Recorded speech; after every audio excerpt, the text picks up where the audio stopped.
धम मंगल मुकुट अहिंसा संयम तव देवा नमस्ते जस धमेशया मनो।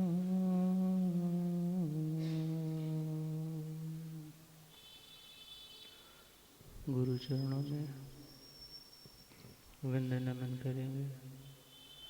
बड़ी श्रद्धा एवं आस्था के साथ एक बार श्रवण और दूसरी बार पीछे बोलने का प्रयास करेंगे।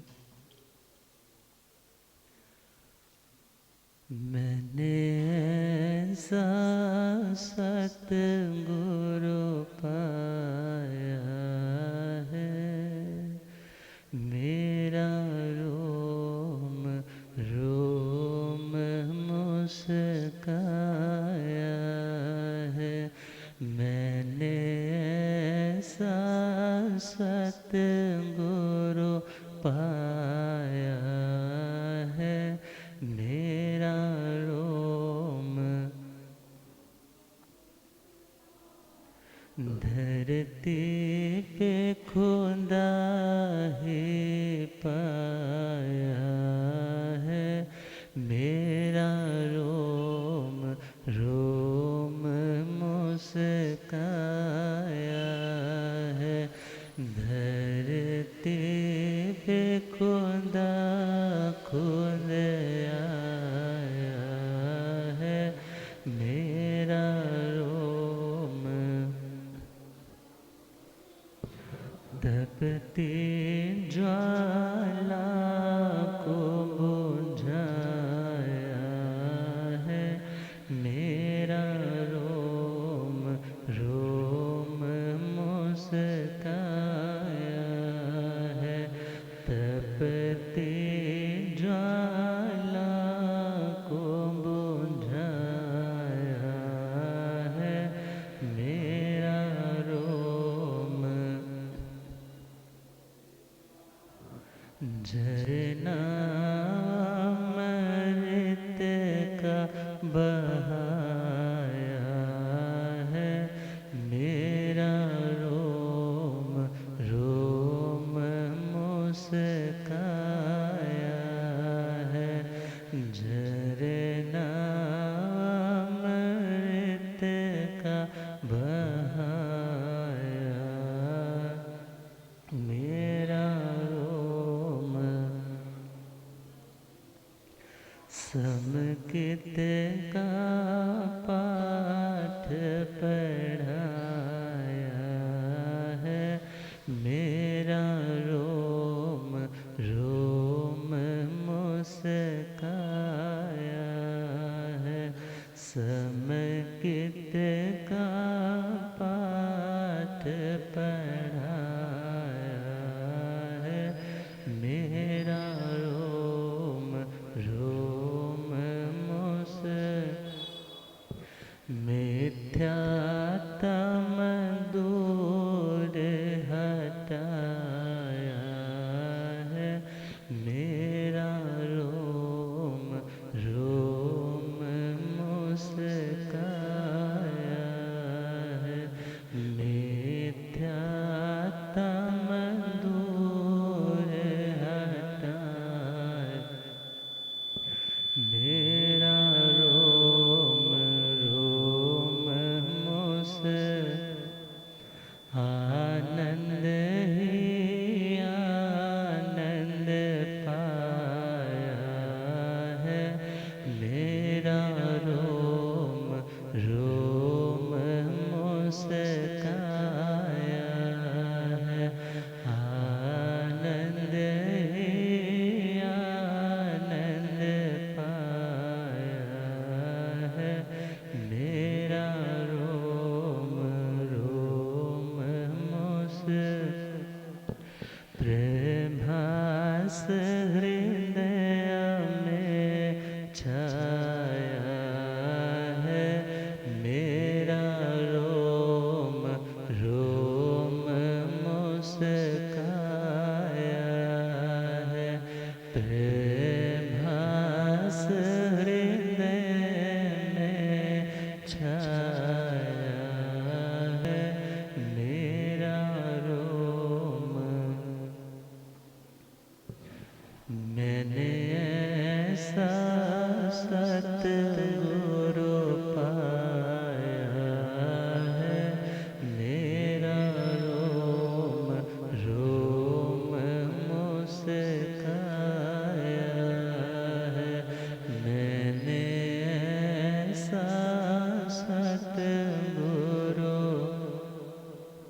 मेरा रोम रोम मुझसे अनंत अनंत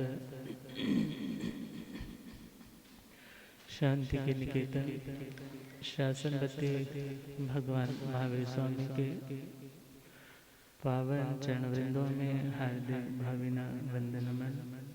मेरे अंधेरे जीवन को रोशनी प्रदान करने वाले परम अपकारी आगम ज्ञान के भंडार आगम ज्ञाता आगम पुरुष जिन शास्त्ररतन हिमाचल के श्री उपाध्याय भगवंत श्रद्धे गुरुदेव श्री जितेंद्र मणि जी महाराज साहब के पावन चरण कमलों में हार्दिक भावना वंदनमन।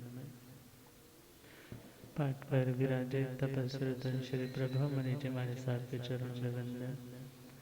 धर्म सभा में उपस्थित धर्म अनुरागियों, सुशीलवती माताओं एवं बहनों, असीम पुण्यदे से भाग्यदे से आप सबको आज वीतरागवाणी श्रवण करने का अवसर प्राप्त हो रहा है। आज का दिन सामान्य दिनों की अपेक्षा विशेष है, क्योंकि आज श्रवण संधि द्वितीय पटधर करुणा निधान शांत मूर्ति जैन धर्म दिवाकर परम पूज्य श्री आनंद ऋषि जी महाराज साहब का पावन जन्म दिवस है। तो हम उस टॉपिक पे थोड़ा देरी से आते हैं। पहले हम अपने टॉपिक पे थोड़ी देर चर्चा कर लें जो हमारा ऑलरेडी चल रहा है। मिथ्यात्व से सम्यक्त्व की ओर बढ़ना है तो आत्मा को मिथ्यात्व के स्वरूप का और मिथ्यात्व से होने वाले नुकसान का ज्ञान होना आवश्यक है, क्योंकि मिथ्या दृष्टि व्यक्ति अपनी ही अज्ञानता के कारण स्वयं भी कष्ट में रहता है, औरों को भी अपनी मिथ्या मान्यताएं शेयर करके उनको इम्प्रेस करके उनकी भी दुखों की श्रृंखला को बढ़ाने में निमित्त कारण बन जाता है। तो हम इसके संदर्भ में सुन रहे थे क्रियावादी, अक्रियावादी, अज्ञानवादी और विनयवादी।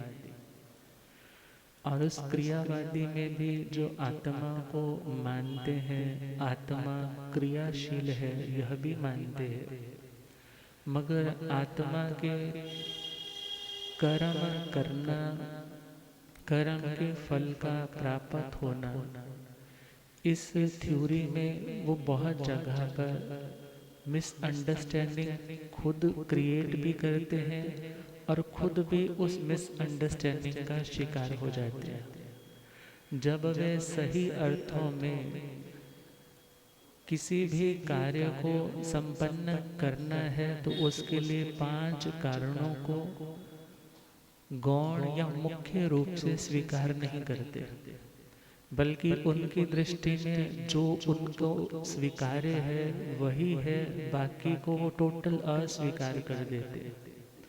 तो वे 5 बातें थी और जिनका वर्णन श्रीमद् सूत्र कृतांज सूत्र में भी जब अन्य तीर्थियों का वर्णन आता है तो वहाँ पर उनकी मान्यताओं को थोड़ा इनडायरेक्ट वे में बताया गया है, मगर नियतिवाद, तत् जीव, तत् शरीरवाद इत्यादि वादों का, फिलॉसफीज का वह वर्णन है। और यदि हम इसे थोड़ा एक वेल असेंबल तरीके से, वेल मैनेज तरीके से देखें तो ये 5 समवाय आचार्य श्री सिद्ध सेन जी दिवाकर ने अपने सन्मति तरक प्रकरण ग्रंथ में वहाँ पर उद्धृत किए हैं। और वहाँ उन्होंने बताया है कालो सहाव नियई पुव्व कय पुरिस कारण गंता मिच्छत्तम तेचेवय समासो होन्ति समत्तम। यही काल, स्वभाव, नियति, पूर्व कर्म और पुरुषार्थ, ये 5 कारण होते हैं किसी कार्य की निष्पत्ति के लिए। अर्थात आज हमारी जिंदगी में कुछ भी घटित होता है, जो घटित हो रहा है वह है कार्य, और उस घटना के पीछे कौन से कारण हो सकते हैं, उन कारणों में कहा है ये 5 कारण हर कार्य के पीछे रहते हैं। हर कार्य की उत्पत्ति में ये 5 कारण रहते हैं। किसी का योगदान थोड़ा और किसी का योगदान ज़्यादा। जैसे आप कुछ भी बनाते हो, सपोज आपने मटर वाले चावल बनाए हैं, तो उसमें मटर की अपनी क्वांटिटी होगी, चावल की अपनी क्वांटिटी होगी, जीरे की अपनी क्वांटिटी होगी, नमक की अपनी होगी, घी की अपनी क्वांटिटी होगी, मिर्ची की अपनी क्वांटिटी होगी। आग का अपना काम होगा, जो बना रहा है उसकी ऑब्जर्वेशन, उसकी जो उनको चेक करने की क्रिया है वो अलग होगी। अर्थात सभी क्रियाएं जो पहले की गई वो कारण रूप है, और बाद में जो आउटपुट सामने आया है उसका नाम है कार्य। और इसमें कहा है ये पांचों समवाय, ये पांचों कारण किसी भी कार्य की उत्पत्ति में, निष्पत्ति में, उसके होने में रीजन बिहाइंड बनते हैं, उसके पीछे के कॉज बनते हैं। और यदि कोई व्यक्ति इनमें से किसी एक को एक्सेप्ट करता है तो वह व्यक्ति मिथ्या दृष्टि है। और यदि कोई व्यक्ति एक के साथ बाकियों का भी अपना अपना शेयर योगदान होता है ऐसा मानता है तो वह सम्यक दृष्टि। छोटा सा एग्जाम्पल आता है, कुछ दोस्त 5 दोस्त आए हैं एक उद्यान में, एक बाग में आए, और वह आम का उद्यान है, आमों का वन है, आमों का गार्डन है। और जैसे ही आम मिले हैं, खाने लगे हैं, तो पहला कहने लगा ये सारा प्रभाव काल का है। किसका प्रभाव है? काल का है, समय का है। इसके बोने का समय अलग है और इसके उगने का समय अलग है। और आज समय ही था कि हम यहाँ पर आए हैं, और समय ही ऐसा है कि हम इन्हें खा रहे हैं और हमें आनंद आ रहा है। इट मीन्स आज जो कुछ भी हमारी जिंदगी में कार्य निष्पन्न हो रहा है, इसके पीछे काम करने वाला कौन है? टाइम, समय। अब दूसरा व्यक्ति जो उनकी बात को सुन रहा था वो कहने लगा ऐसे थोड़े होता है, ये सारा कुछ स्वभाव के कारण हो रहा है। किसके कारण हो रहा है? ये सारा कुछ नेचर के कारण है कि आम की गुठली से आम मिलते हैं, और इसलिए तो आज हम ये आम खा रहे हैं। और यदि प्रकृति हमें यहाँ ना लेकर के आती, ना हम आम को देखते और ना हम आम खाते और ना हमें स्वाद आता। जो कुछ भी होता है वो प्रकृति करने वाली है, वो स्वभाव से होता है। तीसरा कहने लगा तुम स्वभाव की बात करते हो, मगर मेरे ख्याल से तो नियति के बिना कुछ नहीं होता। किसके बिना? होनहार, भवितव्यता, जो होना ही था। इन आमों ने तैयार होना था और हमने यहाँ पर आना था और इन आमों को हमने खाना था। तो इसमें ना कोई काल की बात है ना स्वभाव की बात है, जस्ट किसका महत्व है? नियति का। बस नियति से सब कुछ होता है। जो ऑलरेडी नियत है, डेस्टाइन्ड है, वो होकर ही रहेगा। अब चौथा कहने लगा भाई ऐसे थोड़े होता है, इसके पीछे कोई हमारा पूर्व का कर्म भी तो होगा जो डिपॉजिट रूप में काम कर रहा है। आज वो कर्म आया है हमारे उदय में, इसलिए हम यहाँ तक पहुँचे हैं और हम आज इन आमों को खा रहे हैं। और उन आमों का भी वो कर्म उदय में आया होगा कि कोई आएगा, उन्हें तोड़ेगा और उन्हें खाएगा। अब इतनी बात सुनी है तो लास्ट वाला कहने लगा भाई तुम बड़े जिद्दी आदमी हो। अरे देखो ना, जिस माली ने समय पर ये उद्यान में गुठलियां डाली होंगी, उसकी मेहनत से उसने सींचा होगा, पानी का ध्यान रखा होगा, पक्षियों को उड़ाया होगा, कि खाद डाली होगी, कितनी मेहनत की होगी, और उस मेहनत के कारण ये आम है। किसकी मेहनत के कारण? उस माली की मेहनत के कारण, जो उसको मेंटेन रखता है, पक्षियों से बचा करके रखता है। यदि वो बचा करके नहीं रखता तो हमें ये आम नहीं नसीब होते। और ये सारी बातें एक व्यक्ति जो विद्वान है, जो 5 समवायों का ज्ञाता है, उसने भी श्रवण की। कहने लगा, भाई तुम अपने अपने मत में उलझ करके सत्य को संक्षिप्त कर रहे हो, सत्य को बांट रहे हो, मगर सत्य कभी कैद नहीं होता। जो सत्य होता है वो कैद नहीं होता, जो सत्य होता है वो बांटा नहीं जा सकता। अर्थात तुम्हारे को जितना पता है वो तुम्हारी दृष्टि से सत्य है, जो तुम्हें पता है तुम्हारी अपेक्षा से, तुम्हारे एस्पेक्ट से वो सत्य है। मगर यदि तुम अपने आप को ही सत्य मानोगे, दूसरे से इनकार करोगे, तो तुम समझदार नहीं कहलाओगे और तुम्हारा झगड़ा भी हो जाएगा और तुम सही नतीजे तक भी नहीं पहुंच पाओगे। कहने लगा, फिर समझदारी किसमें है? बोला जी, समझदारी यह है, हमें पांचों को स्वीकार करना होगा। किस तरह से? जब काल बिजाई का आया होगा, बिजाई मतलब जो बोने का वक्त आया होगा, उस टाइम में यदि बोया जाएगा तभी तो वो फल अपने टाइम पर फल देता है। यदि उस काल में तुम नहीं बिजाई करते तो तुम्हें फल भी नहीं मिलता। उसने कहा, तुमने टाइम पर विचार करो, उस व्यक्ति ने टाइम पर बोया होगा। और स्वभाव देखो, आम बोए थे तो आम का स्वभाव क्या है? आम से आम ही पैदा होते हैं, आम से अंगूर पैदा नहीं होते, आम से आलू शलगम पैदा नहीं होते, आम से क्या पैदा होते हैं? आम से आम। ये तो उसका स्वभाव है, उसकी प्रकृति है कि जो जैसा है उसमें ही जो कार्य है वो अव्यक्त रूप में बैठ जाता है।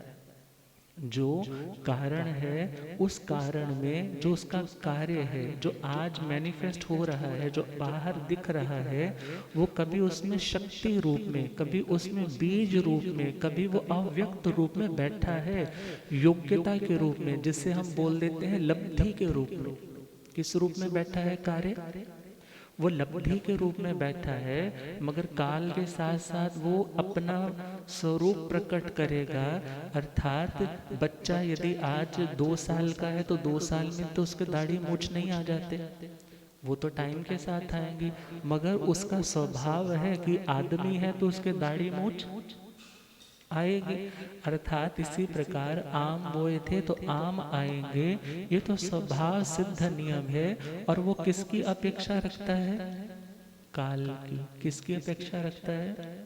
काल की। किसी कार्य को थोड़ा काल लगता है और किसी कार्य को ज़्यादा काल लगता है। दिल्ली जाना है बाय साइकिल जाना है तो टाइम ज़्यादा लगता है, वही दिल्ली जाना है बाय कार जाना है, ट्रैफिक भी नहीं है तो टाइम थोड़ा लगता है। वही दिल्ली जाना है बाय एयर जाना है, अपना पर्सनल जेट है तो टाइम और थोड़ा लगता है। अर्थात टाइम कब थोड़ा लगेगा? जब आपके पास वो साधन होंगे। क्योंकि आजकल भी बहुत सी फ्रूट्स और वेजिटेबल्स टाइम से पहले कच्चे ही उतार लिए जाते हैं और फिर प्रोसेस के माध्यम से, दवाइयों के माध्यम से उनको प्री मेच्योर, यही बोलेंगे ना, प्री मेच्योर में ले लिए जाते हैं और उनको दवाइयों के माध्यम से काल से पहले, ऑफ सीजन चल रहा है मगर वैसा वातावरण तैयार करके भी वो कार्य की निष्पत्ति कर सकते।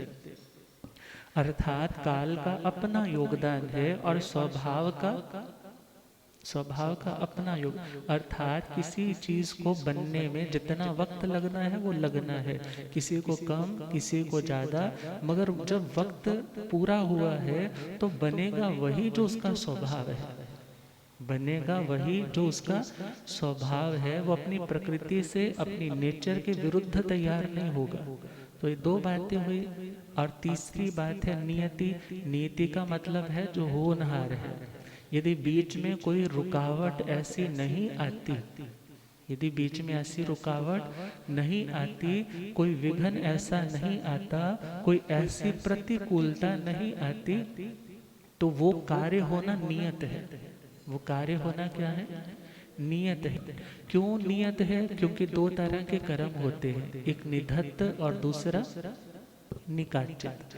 निधत्त वाले में हम देखें तो वहां पर कुछ न कुछ चल सकता है, कुछ न कुछ चल सकने का मतलब है कि वहाँ पर अनुप्रेक्षा या तपस्या इत्यादि के माध्यम से व्यक्ति समय से पहले कर्मों को उद्दीरित करता है। उद्दीरित का मतलब टाइम अभी नहीं आया, जैसे तपस्वी लोग तपस्या करते हैं, अभी वो कष्ट तो उनकी जिंदगी में नहीं आ रहा, असाता वेदनीय भूख लगे, प्यास लगे, मगर वो उस टाइम से पहले उस कर्म को उदय में ला रहे हैं, उस कर्म को उदय में ला रहे हैं और समता भाव से उसको काट रहे हैं कि मैंने कर्म बांधा था और मैं ज्ञान पूर्वक कर्म काटूंगा तो जल्दी और ज्यादा मेरे कर्मों का क्षय हो जाएगा, उस भावना से कर रहे, अर्थात उदीर्णा। और वो उदीर्णा, संक्रमण, अपवर्तना या उद्वर्तना इत्यादि जो भक्ति सूत्र में करण आते हैं वो कहाँ लगते हैं? वो तो निधत्त में ही लगेंगे, वो निकाचित में, निकाचित में नहीं ना लगेगा उनमें से कोई भी, क्योंकि जब वो निकाचित बंध के रूप में कन्वर्ट हो चुका है तब वो हम बोलेंगे नियत है। वो कैसा है? नियत है, जैसा बांधा है वैसा ही हमको भोगना पड़ता है। मगर वो निकाचित भी एक बार में नहीं हो जाता, बल्कि बार बार की रस वृद्धि के कारण, बार बार की भावना के द्वारा यदि कुछ गलत किया है उसकी अनुमोदना, बार बार उसकी सोच सोच के प्रसन्न होते हैं, तो वो कर्म फिर धीरे धीरे क्या हो जाता है? निकाचित, प्रगाढ़ बंध के रूप में बन जाता है। मगर उससे जो पहले वाली स्टेज है, अभी सपोज वो प्रगाढ़ बंधन में नहीं बंधा, तो यदि पहले वाली स्टेज है, यदि उसमें कुछ हो जाए, उसमें कुछ हो जाए तो उसका नाम क्या होगा कि उसने नियति को बदल दिया। नियति को क्या कर दिया? नियति को बदल दिया। मगर वो नियति भी, नियत का मतलब तो जो डेस्टाइन्ड है, जो होना ही होना है, तो हम उस नियति को किससे रिलेट करेंगे, किससे कंपेयर करेंगे? वो होगा निकाचित कर्म। वो कर्म कौन सा होगा? जो भोगना ही भोगना है, जिसके बगैर भोगे छुटकारा नहीं है, जिसके लिए शास्त्र में कहा कड़ाण कम्मण ने मुख अथी, किए हुए कर्म का भोगे बिना छुटकारा। मगर सारे कर्म सेम नहीं होते, सारे कर्म सेम, सारे कर्म एक जैसे नहीं होते। अर्थात उसके लिए हम क्या सोचेंगे? जो चौथा पॉइंट आया था, पूर्व कर्म आया था ना, पूर्व कर्म। अब पूर्व कर्म का नाम क्या है? जो पूर्व में हमने कर्म कर रखा है, यदि वो अभी नियत के रूप में कन्वर्ट नहीं हुआ है, नियति के रूप में अभी कन्वर्ट नहीं हुआ है, तो उस पूर्व कर्म में आप कुछ हेर बदल कर सकते हो, आप कुछ चेंज कर सकते हो, जिसका नाम क्या होगा? भाग्य बदला जाता है। जिसका नाम क्या होगा? भाग्य। भाग्य बदला जा सकता है। मगर सारे कर्म हमारे निकाचित नहीं होते, बहुत सारे कर्म ऐसे हैं जो अभी हो सकता है, अभी सत्ता के रूप में है, अभी जस्ट बंद, हल्का बंद रूप में है, अभी निधत्त रूप में है, मगर वहां पर कुछ न कुछ हो सकता है, क्योंकि अनुप्रेक्षा के माध्यम से ही बहुत से कर्मों की हानि हो सकती है। हानि मतलब उनके ग्राफ को आप कम कर सकते हैं, उसके रस, उसकी पोटेंसी को कम कर सकते हैं। ये सारी बातें चिंतन के माध्यम से, और जो पाप कर्म किया है उसके प्रति ग्लानि भाव, उसके प्रति पश्चाताप का भाव, और जो अच्छा है उसके प्रति अनुमोदना के भावों से आत्मा कर सकता है। मगर यदि नियत हो गया, नियत हो गया मतलब पक्का हो गया, तो फिर वो कर्म तो उसी रूप में भोगना, उसका नाम है नियति। मगर नियति से पहले हम किसको एक्सेप्ट करें? नियति से पहले कौन है? वह है पूर्व कर्म। वो कौन सा है? पूर्व कर्म मतलब कार्मिक अकाउंट में वो डिपॉजिट जिसमें अभी ये फाइनल नहीं हुआ, ये निकाचित है, या अभी वो अभी उससे पहले वाली अवस्था में। और जो पांचवा नंबर है उसका नाम है पुरुषार्थ। उसका नाम क्या है? क्योंकि पुरुषार्थ का अपना योगदान है। कोई कर्म यदि बांधा भी है तो उसके पीछे भी किसने काम किया है? पुरुषार्थ। पुरुषार्थ मतलब मेहनत, आपने कुछ ना कुछ किया, भले मन से किया, भले वाणी से किया, भले शरीर से किया, भले खुद किया, भले किसी से करवाया, या किसी करते हुए को अप्रिशिएट किया कि तुमने बहुत अच्छा किया। अब ये चीजें किस में आ जाती हैं? पुरुषार्थ में। किस में आ जाती हैं? पुरुषार्थ। तो पुरुषार्थ से यदि कर्म बंधता है तो पुरुषार्थ से बहुत से कर्म खुल भी जाते हैं, बहुत से कर्म खुल भी जाते हैं। जो कर्म अभी निकाचित रूप में नहीं बंधा है, जो कर्म अभी नियति के रूप में कन्वर्ट नहीं हुआ है, उस कर्म को यदि व्यक्ति कोशिश करे, मेहनत करे, उत्साह के साथ, पॉजिटिविटी के साथ आगे बढ़े, तो वह व्यक्ति उस कर्म को तोड़ सकता है और अपनी जिंदगी में आने वाले भविष्य में, बहुत बार होता है ना, आपने किसी एस्ट्रोलॉजर को कुंडली दिखाई, अब बहुतों का प्रश्न होता है जी क्या जैन मान्यता में ज्योतिष विज्ञान है? तो सिंपल सा आंसर है। क्यों नहीं है? ये मान्यता उन लोगों की है जो यह सोचते हैं कि यदि हम इसको मानेंगे तो हम पुरुषार्थहीन हो जाएंगे, मगर ऐसा नहीं है। और हमें इतना ध्यान रखना है, शास्त्रों में जहाँ जहाँ पर भी इनका वर्णन आया है वहाँ पाप श्रुत के रूप में इनका वर्णन किया है। पाप श्रुत इनको क्यों कहा गया है? क्योंकि ये विद्याएं ऐसी हैं जिनका आत्म उत्थान के साथ या आत्मा की शुद्धि के साथ कोई लेना देना, विशेष रूप से कोई लेना देना नहीं है। मगर हाँ, यदि आप इस साइंस को, इस गणित को समझते हो, जानते हो, तो आप बहुत सी संभावनाओं का ज्ञान लगा सकते हो। किसका ज्ञान? संभावना, ऐसा हो सकता है। अब हो सकता है, उसने बता दिया कि तुम 6 महीने में तुम्हारा एक्सीडेंट हो सकता है। अब एक्सीडेंट हो सकता है, अब ये थोड़े ही तुम यही सोचो एक्सीडेंट होगा, एक्सीडेंट होगा, एक्सीडेंट होगा, और यह सोच करके तुम चलोगे तो एक्सीडेंट हो जाएगा। क्यों? क्योंकि और भी तो कार्मिक अकाउंट में कर्म है ना, तुम उन्हीं को तो बुला रहे हो बार बार बार बार। अब कोई ना कोई जन्म का कर्म उदय में आ जाएगा, उदीरित हो जाएगा और तुम्हारा एक्सीडेंट हो जाएगा। सपोज तुम इस तरह का चिंतन कर, और यदि तुम अवेयर रहते हो और तुम उन दिनों को अवॉइड कर लेते हो और अपनी साधना को बढ़ा देते हो, अपनी तपश्चर्या को बढ़ा देते हो, तो वो कर्म जो एक्सीडेंट के माध्यम से कटना था, वो तुमने किसके माध्यम से काट लिया? अपनी तपस्या के माध्यम से। अब वो संभावना बता सकता है, मगर संभावना के साथ साथ कई बातें तो पत्थर की लकीर होती है। कई बातें कैसी होती हैं? पत्थर की लकीर। और कई बातें ऐसी होती हैं कि ऐसा वैसा कुछ होता नहीं है। तो हम बात कर रहे हैं जो वास्तव में सही रूप में उसको जानता है, मगर ये नहीं आपको प्रेरणा दी जा रही कि तुम इन चक्करों में पढ़ो। मगर हाँ, इतना जरूर है, ये विद्या है, और ये विद्या यदि आजीविका के लिए, लोक प्रसिद्धि के लिए कोई साधु साध्वी प्रयोग करते हैं तो वो पाप श्रुत और वो प्रायश्चित के अधिकारी है। और अदरवाइज इसका ज्ञान रखना गलत नहीं है, और संघ की रक्षा के लिए कभी उसका उपयोग करना, तो उपयोग करने के बाद भी प्रायश्चित का विधान आता है। तो हम खैर अपनी बात पे, अपने पॉइंट पर आए। यदि कुछ संभावना पता लग भी जाती है कि ऐसा होना है, तो तुम बच कर के चलो, अपनी साधना को बढ़ा दो। और हो सकता है तुमने ऐसी प्रोटेक्टिव शील्ड वेयर कर रखी है कि वो कर्म आया मगर उसने तुम्हारे पे वैसा अटैक नहीं किया। और यहाँ दूसरा पॉइंट ये आया, कर्म आया मगर तुम्हारी इम्यूनिटी इतनी स्ट्रांग हो चुकी है कि तुम्हें ज्यादा प्रॉब्लम, तुमने बूस्टर डोज लगवा रखे है ना, बोले कोविड हमने 2 इंजेक्शन लगवा लिए, बोले बूस्टर डोज भी लगवा ली। इसी प्रकार संभावना पता चल गई कि ऐसा हो सकता है, तो बहुत से जो समझदार लोग हैं वो इधर उधर के चक्करों में नहीं पड़ते, वो अपनी साधना में आ जाते हैं, वो विवेक को और बढ़ा देते हैं, वो आत्म ध्यान को और बढ़ा देते हैं, वो कार्मिक थ्योरी के ऊपर चिंतन करने लग जाते हैं, अपनी अनुप्रेक्षा को बढ़ा देते हैं कि जो होना होगा फिर तो होगा, मगर मैं किसी भी प्रकार से पहले से मायूस होकर के नहीं बैठूंगा। पहले से मायूस होने का मतलब क्या हुआ? जो होना है भाई मैं तो बैठा हूँ, जो करना है तुम आकर के कर लो। मगर भगवान का ऐसा कोई भी संदेश, ऐसा कोई भी संदेश नहीं।